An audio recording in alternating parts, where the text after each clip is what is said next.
Tailgate Tuesday. She's going to ride that dick till you have a heart attack. Sitting here with the boys from USAC. So, Oh, yeah. What's up? I figured Ralph would like that, man. Steve was like, where the fuck you find this kind of music? Dude, that shit is so fucking funny. I swear to God, dude. That is Oh, and the night's just getting started, people. I got plenty more. So Ralph had a question. He asked me off the air. What was the strip club in Kansas City that sent the limo to World Finals with all the girls in it to take us out to eat?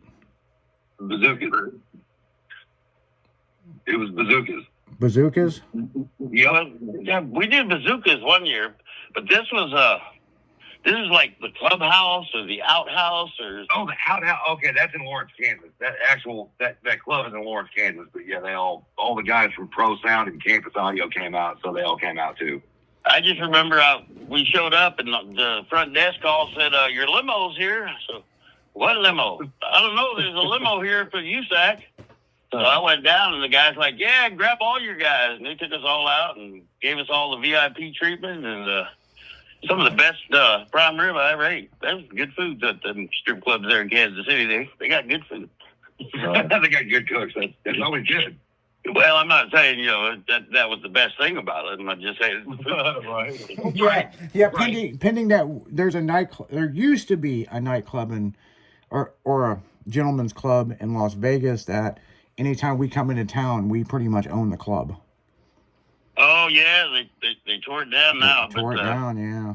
Yeah, Glitter Gulch. Yep. Glitter Gulch. Yeah. The trash can is still out front. Downtown. The trash can to this day is still out front. It is same trash can. Same trash can. We christened it. Just about everybody in USAC that ever went there christened that trash can at one point or another. Me several times, I remember. That's awesome. Yeah. Oh yeah, even Don DeRose, Sally, all of them. I mean, everybody. Wow. We even got Mike Jaffe out there one night and got him all messed up, believe it or not. Yeah. Jaffe? Mike Jaffe, yeah. Jaffe threw up in our trash can. Sure enough. We've all thrown up in that. And what's funny is you come out one door, you throw up, and you go right back in the other door, right back in the club. There you go. Yep. The trash can's still there. So it was right there across from, the Plaza. That's where it was. The Plaza, yeah. What was that movie, Cool World, Vegas Vinny and all that? Yeah. The cartoon with the... It's across from the Golden Nugget in conjunction with the Plaza. Well, kind of, yeah. It's kind of catty corner. It was right across from the... Golden Nugget. San Francisco. Yeah, you're right. Yeah. Yeah, because they got that zip line. So much down there now. They got that zip line that comes through there. No. Right. And so... I've seen those zipline videos, and of course the strip club is not there no more. It's something else. But that fucking trash can is still there. And, yep. And last time I was in Vegas, I had to go down there to go see the trash can. See, that's back when the strip clubs in Vegas were like strip clubs, you know what I mean? Oh, yeah. So they're all commercialized now. They don't have the full nude anymore like they used to. What was that? The Palomino. Oh, yeah. Oh, Jesus Christ. Yeah, I had a good friend of mine that I went to school with, and she became pretty famous, if you know what I mean. And every year they had the porn convention out there while we were there, and we got special invites to the after parties. And if you guys want to know the porn name, it's Janice Jameson.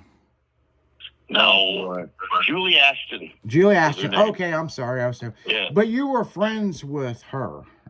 Well, a little bit more than friends at one point. Yeah. But she ended up. She was beautiful. She went to college. She got a degree, and then she rented a Hefner out there and became Playmate of the Year, and then she became a porn star, and now she's one of the richest porn stars ever lived. Yeah. Oh boy. She had that show. It was a TV show, and then it became a syndicated radio show. It was called Night Calls. Mm-hmm. Night Calls. Yeah. Oh, well, Julie Ashton and Tiffany Granis. In fact, I was a guest on the show once or twice. Wasn't that on Showtime for a while? What's that? I said, wasn't that on Showtime for a while? No, HBO. Yeah, actually, it was on HBO. No, they had it on. I know one of the pay channels had it on there for a while as a video type show. They would people would call in with weird questions about their sex life and different things, and Julie and Tiffany would give them advice, and it's like Dr. Drew. yeah, it was kind of like Dr. Phil, except for porno. Yeah. No, not Dr. Phil, Dr. Drew and Adam Carolla. Oh. I can just imagine that. Well, you should try testing his dick. You know, it'd be, Dr. Phil would not work out on that one. People would call in with some of the weirdest ideas, and Julie would be like, "Yeah, let's try that." it was off the hook, but. And then she went syndicated on XM radio. She had the radio thing going on for years, and I can tell you, you hear people talk on the radio, and these girls, you think, oh, they're just doing that for radio. That's not really happening. I was in the studio. I can tell you, everything that they said they were doing, they were doing. Oh, yeah. There was no method acting going on there. We brought them. Pat Riley was the woman's name. Zia. She had this thing called Sensual Silver. And it was jewelry, but you could take the jewelry off and do stuff with it, and became sex toys. It was jewelry with a secret. So we took a bunch of this stuff out there for Julie and Tiffany, and I tell you what, they tried every one of them. Oh yeah, no joke, dude. It wasn't no faking going on there. It was pretty crazy. Yeah, that's fun. Yeah, in 2010. I was a show feature at AVN Porn Convention. And Ralph was out there with me, and we set up the big Slick Chick Oil Wrestling ring right in the middle of the show. Like, we were the main show feature at this porn convention. And it was me, Ralph, and DJ Flip. We were walking around. We were doing mic check. And we were there, and everybody, remember, Ralph, everybody had to be done at 5, but they gave us 2 more hours. Yep. And we were pretty much done, because we do this shit all the time, And remember, we were walking around the convention at all the booths and looking at all the weird sex shit. We were like, what the fuck is this? Look like something. Things changed a lot. Yeah. Before CES took over the porn convention. Yeah. See, Las Vegas told the porn convention either let CES take over or they were going to run them out of town, because in the early days, it was, they would reenact scenes right there.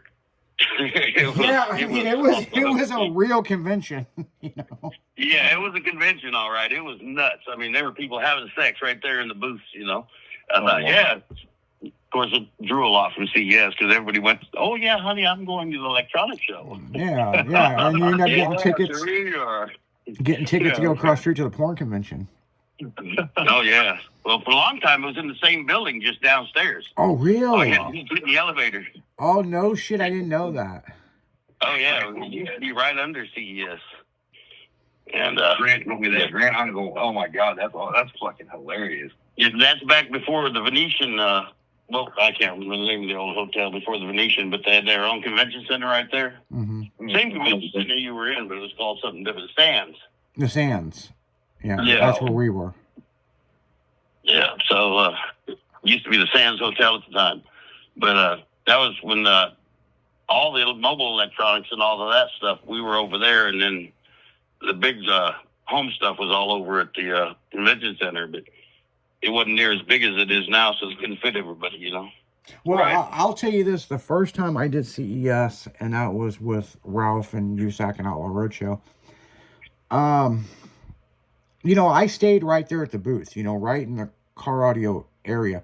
The second year I did it, we would do our work, and we were allowed to walk around the show. It wasn't like he fucking chained us to a damn booth, Yep. And I remember Ralph calling me. He's like, where are you? And I'm like, I don't know. He's like, and that's what I found out at these conventions. If you look up, there's blue, orange, different, things. And fuck, I was almost a quarter mile away from the booth, man. And I'm just like, how big is this fucking show? And the community electronics show, people, it is anything electronic, TV, video games, computer, you name it, electronic wise, it's at this damn show. Electric cars, everything. And how I was damn near a quarter mile, almost half a mile away from the booth, and I'm like, fuck, I don't know how to get back.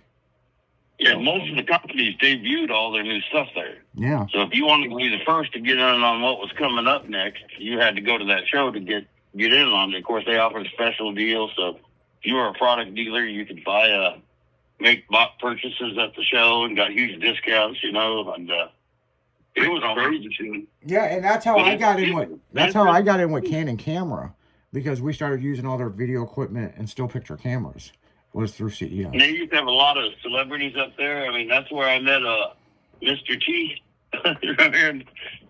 Oh yeah, From the A-Team. Yep, you told Or me. Rocky 2. Yeah, Mr. T. They always had celebrity guests, and it was a lot of fun. It really was. It was a lot of work for us, because we were out there and we had to do the whole show, and we'd be up all night long and then work the show all day and then all night long, and we weren't even doing drugs to keep up. We were just young guys. Yeah, just out doing the thing. You know what I mean? Yeah, because every time I go, whether it's SEMA or wherever reason I'm in Vegas, there's a couple things that I go do. And one, like I said earlier, in the earlier episode, I go visit that trash can. And I walk down, that. But the other one, and Ralph hates this because he's probably just got it out of his head, is the El Cortez Hotel and Casino. Welcome to the El Cortez. I wanted to kill that guy. I asked him several times, "Where's he at?" I just want to meet him. The fucked up thing is, you would think it's a recording, but it's an actual guy that does it. Yeah. Oh my God. Yeah, and he's just making out, "Welcome to the El Cortez," and that's exactly what he sounds like too. Yeah. All night long. All night long. I told him, I said, "Man, more people would come here if you fired that guy." Yeah, I was standing there when you said that. It was bad. Oh yes, but True. Yeah, because that's the only last time we ever stayed there. I was getting ready to say that's the only time we ever stayed there, but it's probably the most memorable one in Vegas. Well, we had a USAC member who competed a lot, and he was a concierge there at that hotel. Ooh, Tom. You used to go see him, Matthew. I don't remember his last name, but he was a pretty good guy. Well, Ralph was He's pissed like, "Yeah, come to the El Cortez. We'll hook you up." And next year at finals, I said, "That's going to be double entry for you." Yeah, sure. There was no elevator. Ralph was pissed. Oh man. Had to drag all this these shit rooms, upstairs. This room was so old, I felt like Al Capone probably stayed in my room. It was horrible. And, Everything was just... and here's something else, listeners. You got to remember, the El Cortez is one of the oldest hotels in Vegas. Oh yeah. And we fucked around and found out that it's very fucking true. Except, Right. Yeah, and it wasn't in it was on the downtown area, yeah. Fremont Street, but it wasn't on the good part of Fremont. You know what I mean? No. I mean, you come outside the El Cortez, and there were people selling crack and hookers, and That's I how don't mean the good-looking Vegas hookers. I'm talking just hookers. Yeah, that's how we ended up on an episode of Cops, because we were making fun of this dude in the fucking Hummer. Rick used to call it the Fremont Street Experience. Yeah. The real Fremont Street Experience. the free man, Ralph was getting so. The Fremont Freak Experience is what it was. Well, Right. here's the thing. Machines and shit. Ralph was getting pissed at us because we kept talking about the Fremont Experience, and he finally he thought we were making fun of him for booking this hotel, but then he found out later we weren't laughing at him. We're just like, "Man, we're gonna get a Fremont Experience tonight." Oh yeah, because you come, dude. We stayed at Ralph stayed at the old part, right, the historian part. They put us in a new building, and I remember your brother was like, "Well, this room ain't bad." And he opened the curtains, and there was a hooker sucking some guy's dick, and they just waved at us, and we waved back, and he shut the curtains, and he goes, "Yeah, it's as bad as I thought it was." Oh my God. What the fuck? Oh yeah, they're out there with bars of soap, breaking off chunks, selling it, telling people it's crack and shit. Oh yeah. Yeah. You know, get the real crack high by Dove soap. Yeah, Right. fucking man, there was so much shit. Like, man, there's so much that went down in Vegas every year we went. I mean, but it's always good times, good memories. I will never forget it, and I am blessed to be able to have the opportunity to work with all these guys. And Oh, man. some of the shit that we did. I mean, you know, last time you were on the show, we talked about Padre, but that's just the tip of the iceberg. God. There's other fucking shows, man. I mean, Oh, Steve-O remembers that crazy hoe. Oh, yeah. You know my ex, the crazy ass one? God, yes. Yeah, we were talking about when she roofied my ass in Padre, and I woke up naked in the hotel yeah. Yeah. Oh, yeah. with the waterfall running off the edge and all that. I do. Yeah. Then the next day Yeah. he shows up. Now he did say he doesn't miss a show. No. He showed up at the Absolutely fucking show not. at 3:00 and then started repeatedly saying my name on the microphone to come to the rear stage, the backstage. My head was thumping. You would not believe. It wasn't until later on. Actually, it was on the way home when she started freaking out about the pictures I found on the camera. Oh, And I went in and got tested, and I tested positive for Rohypnol. Yeah. right. Jesus Christ. Well, the dude. reason why I didn't get Oh, fucked yeah. up is because I threw up. Yeah. Yeah. Ralph also tattooed one of my employees' necks. Yeah, dude. I also tore up. Oh my God. I feel so. That dude probably. I still owe him an apology if I ever run into that dude. I know his neck had to have been bad. Yeah, I mean, it was like Ralph had never tattooed before, and Ralph was fucked up. And here's the funny thing, people. Somebody else that we don't even know was getting a tattoo, and we ended up in Club Chaos. There was this big nightclub, you know, for spring break, and then there was this tattoo parlor in there. And I don't know how we just went into this place, and next thing I know, somebody's getting a tattoo, and then Ralph's like, I always wanted a tattoo. I'm an artist, blah, blah, and takes the tattoo gun out of the guy's hand, tattooing somebody that we don't even know. Oh shit. And he tells one of my staff members to bend forward, and he's gonna put a star on his neck. Oh no. Oh yeah. Oh yeah. Actually, I think I was trying to do the USAC logo or something. I think that's I can't what it remember was. that part. I wasn't quite coached yet. Yeah. Nice. I think that was before the karaoke, because that's the last thing I remember. No. Before. I remember drowning in a bathtub or something. Well, we I ended think up. I know I was naked, and I got flashes of this crazy blonde sitting on my lap in the bathtub. Yeah, and then you come out of the good. Well, you come out of the bathtub and you ran and jumped on the bed like a little kid. I'd never seen you act like that. It was fucking nuts. And the look. I remember you and your old lady, because your old lady had a mouthful. Yeah, she was sucking my dick on the bed. Yeah, I was standing I up. remember. Ralph jumped on the bed, about knocked us off the bed, giggling like a little kid. I never seen the one thing I never will forget, how big your eyes were. Like, it was wild, you know, and you said something, and then you were out of it, blacked out. And then I'm like, is he okay? And then you kind of talked a little bit, and you said, I'm sleepy. And then we left and went to the beach. And then the next day is when I got called to the stage. And yeah, my bed was full of sand when I woke up. yeah.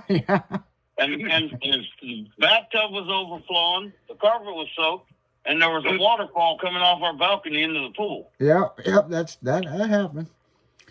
And I have no idea what damn hotel it was, or where my clothes were. That's the other thing that's the other thing that's funny about this story is that hotel room was not with Texas Heatwave. It was some random person's room. Yeah, I think we stole their room or something. Yeah, she stole their room, okay? Well, all I know is I owe them some pants and a shirt. Yeah. Oh, that's hilarious. Oh my gosh. Dude, I had no clothes. I had nothing. And I was by myself. Everybody was gone. Oh, man. Oh, Jesus. Yeah. Not one of my finer moments. No, because when he was at the show and I walked up, and guys, you gotta understand, at the time, Ralph was my boss. So we weren't exactly friends, but he was my boss. I mean, later on we become friends, So, if something's going on, I'm gonna get bitched at. But the whole conversation was way different. It was me. Actually, me and Crystal weren't married at the time. We were just dating, and we come up and we're like, "Hey," you're like, I've got this serious question. Why in the fuck did I wake up in somebody else's hotel room that I don't even know, with sand all over the bed, and I'm butt naked, my clothes are nowhere in sight, and there's a water coming off the balcony into a waterfall into the pool? Can you explain how I got there? And all we could do was die laughing. And I think from that moment is when we become close friends. You know what I'm saying? I still remember, because it hurt so bad to laugh. My head was pounding and I never got hangovers. I could drink. I don't know how many times we got doing tequila shots, and I was the last man standing. I could drink about that. What's fucked up about this whole thing is when we were at the bar and Jimbo was buying fucking rounds. Jimbo, oh Lord. Yeah, you wouldn't let nobody touch your glass. I remember that, and you looked at me and you said, "We're at spring break. Pay attention to your glass." Yeah. Or pay attention to your drink. And big as shit, we still got roofied. Fucking. Yeah, that's because it was one of the people in our circle.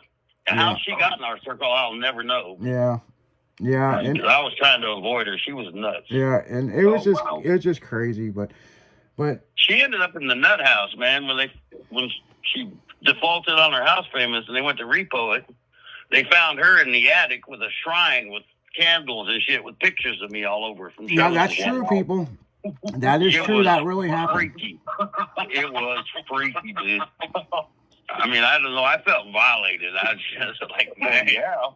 Man, one thing you didn't do was make a hair doll. I got to say that. Well, I'll tell you this. What's really crazy, and we really got to get back into the music, people, was me and Steve-O and Ralph's son was doing a Street Warrior show. Oh, yeah. And his son goes, "Hey, there's this hot girl on the phone that wants to talk to you." And I'm like, "Who in the fuck are you talking to?" And he goes, "Well, you fucked her. It's my mom." And I go, "Excuse me?" And he handed me the phone. And what did I say? What did I say, Steve? I go, "Everybody out of the vehicle now." I was like, what the fuck just happened? Yeah. Yeah, dude. I want to talk about it. I'm like, what was dude's name from Audubon that she dated for a little while? Was it Doug or something? Doug, yeah. Because Doug was like, he avoided me like crazy. I'm like, "Man, what's going on?" "Yeah, man, he's sleeping with your ex and shit, He's afraid you're going to get mad about it." And I went up to him to the bar. I said, "Hey, man," I said, "how you doing?" He said, "I'm all right." I said, "I hear you dating Christy." He said, yeah, a little bit. And I said, "Well, I just got one question for you, man." He said, "What's that?" I said, "How my dick taste?" Yeah. No, he started busting up laughing, and we were cool after that. But, you know what? Well, what's funny about the whole? It's not funny, but I guess we can laugh now.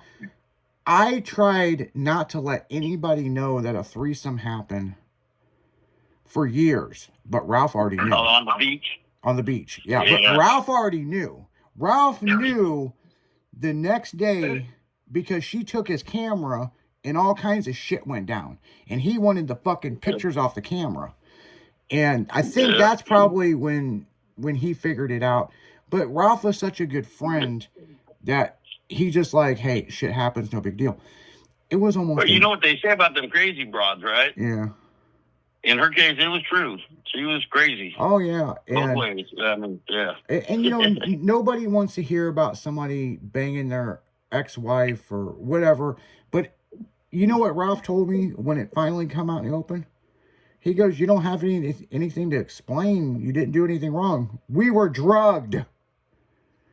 You know what, though? I was hoping somebody would hook up with her, dude. I was praying somebody would hook up with her and take her away, that she'd fall. You know? I mean, I'd give you a bonus if you could have done that. I'm telling you.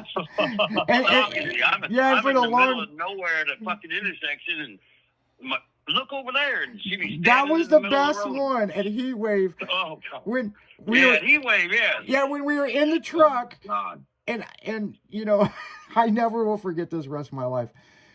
He's arguing with his current wife, going, "She's not down here. She's not. I don't know why you're being so paranoid."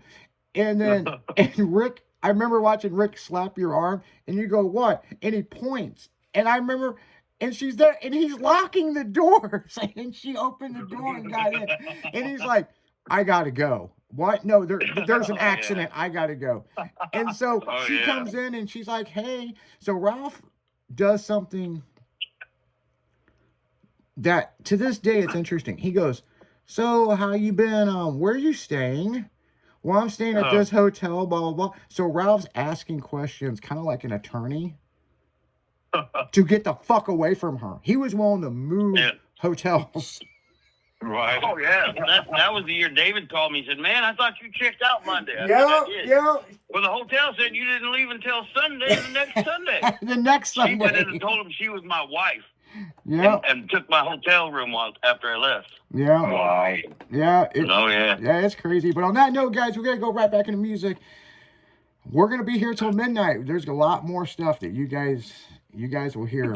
So you guys keep it stylish. We will be right back on Tailgate Tuesday.